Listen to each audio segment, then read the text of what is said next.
ishga chiqib ketyapman. Ro'molimni o'rab. Oxirgi paytlarda faqat shunaqa katta misr ro'mol o'raydigan bo'ldim. Chunki har qanaqa tor ko'ylak kiysizmi, yubka kofta kiysizmi, ayol kishini eng xijolat bo'ladigan joyi mana shu bel qismi bo'ladi. Mana shu joyi. Shularni yopiq yursa, o'zingizni komfort his qilar ekansiz. Orqadan mana yopib turadi, oldidan. O'zi figura unchalik yo'q bo'lsa ham, bor bo'lsa ham ro'mol yopib turadi. O'zi Alloh taolo Qur'onda aytgan, Nur surasida ayollar ro'mollarini ko'kraklariga tushirib yursinlar degan. Ro'mol olib boshingizga o'rab, ko'kragingizga tushirib yuring demagan. Boshda o'zi shunda ham ro'mol bo'lish kerak ekan, uni ko'krakka tushirib olsin deyilgan. Va eng yaxshi yarashimli mana shu. Hijoblar bilan ham ketaveradi, kofta yubkalar bilan ham ko'chada, bozorda, magazinda erkaklar bilan gaplashayotganingizda ham xijolat bo'lmay yurasizda. Keyin birorta erkak sizga noto'g'ri nazar bilan qaramaydi, katta ro'mol o'rasiz. Bu bilan siz kampirga ham o'xshab qolmaysiz. Qaytanga chiroyli turadi.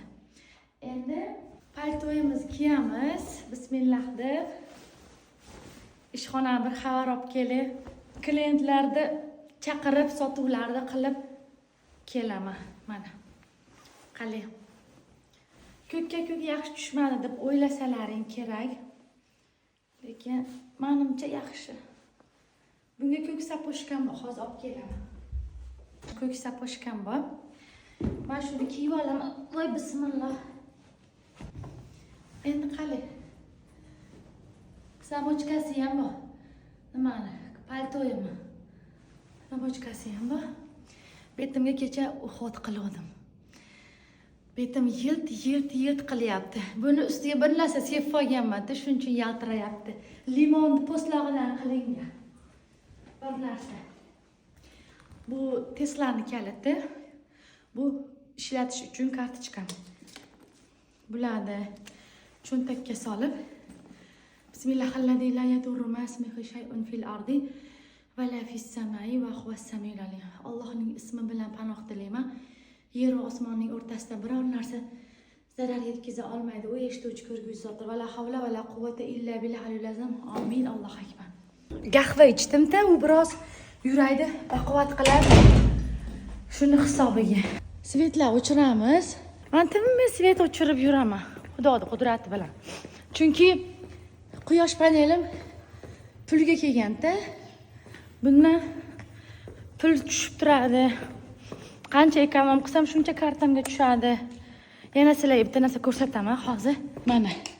Bu bizni sedanamiz. Mesni O'zbekistonda sedanasi. Mana shu joyda turadi. Bu joyda sedanani elamiz.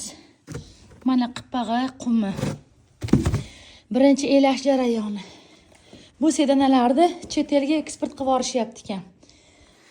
Biz mana shu qimmat bo'lsa ham 6 oylik daromadimizni puliga olganmiz. Nimaga? Sedanalar hamma o'zi tayyorlab ichadi, tayyorlab sotishadi.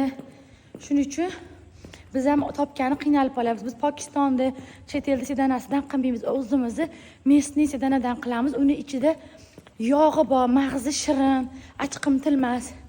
Agar siz ham sedana olmoqchi bo'lsangiz, bundan sedanamdan olib ichib ko'ring. Chunki bu sedanaga men Bismillahirrohmanirrohimdan 786 marta toychog'imni ko'rsatib qo'yay. Fotiha surasidan 101 marta, Oyatul Kursidan 101 marta, Amana Rasuli oyatidan 101 marta. Bismillah. Keyin Amana Rasuli oyati, Anbiyo surasining 30-oyatidan 70 marta, 40 marta Yasin surasi, Kaf surasi 23-oyat, Furqon surasi 45-oyat, Toho surasi 105, 106, 107 oyatlarda jonli o'qib ruqiya qilishadi. Avval o'zim qilardim. Bu nima uchun? Bu ichingizdagi rakoviy kletkalarni bloklaydi. O'shaning uchun raklar davolanadi. Rakoviy kletkalar bloklanadi. Sehrlar chiqadi, ziyonlar chiqadi. O'zi ko'p kasalliklar ziyondan bo'ladi. Mana shular davolaydi. Sedana olib iching. Voy, bir qo'lda boshqarishni o'rganib olsam, la havla va la quvvata illa billah. Ishxonaga borib qizlarim bilan gaplashib o'tirib, rejalarimizni yozib kelaman. Bismillah tavakkaltu alallohu la havla va la quvvata illa billah. Robbi yassir va la tuvassir, Robbi tammim bil xoyr. Allohim oson qilgin, qiyin qilmagan har bir ish oxirini xayrli qilgin. Auzu bi kalimatillahi tammati min sharri ma xalaq. Allohning mukammal kalimalari bilan panoh tilayman yer va osmonning o'rtasida. Biror narsa uning iznisiz zarar bera olmaydi. U eshituvchi, ko'rguvchi zotdir. Ya hayya qayyum rahmatika astag'isu aslig'li shanni kullahu va la takilni illa nafsi tarfata ayn. Ey tirik va qoyim bo'lgan zot, sendan yordam so'rayman. Sha'nimni har bir narsada isloh etgin. Ko'z ochib yumgunchalik muddat o'z holimga tashlab qo'ymagin. Allohumma afini fi badani, Allohumma afini fi sami, Allohumma afini fi basari. La ilaha illa anta. Allahumma inni a'udhu bika min al-kufri wal faqri. Allahumma inni a'udhu bika min azabil qabr. La ilaha illa anta. Allohim badanimni, quloqimni, ko'zimni ofiyatda etgin. Ey Robbim, seni noming bilan kufrdan, kambag'allikdan, qabr azobidan panoh tilayman.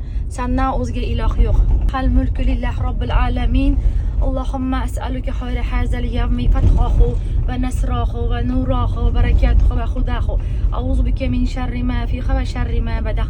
Biz Allohning mulki bo'lgan holda, barcha ne'matlar Allohniki bo'lgan holda tong yottirdik. Yo Robbim, bu kunni yaxshisini, fayzini, nurini, barakasini, ofiyatini bergin. Bu kunning va bu kundan keyin kunlarda yomonligidan panoh bergin. Sendan o'zga iloh yo'q. Allohumma ikfini bi halalika an haromika va aghnini bi fadlika amman sivaka. Allohim harom aralashtirmay haloling bilan kifoya etgin, fazling bilan o'zgalardan behojat qilgin.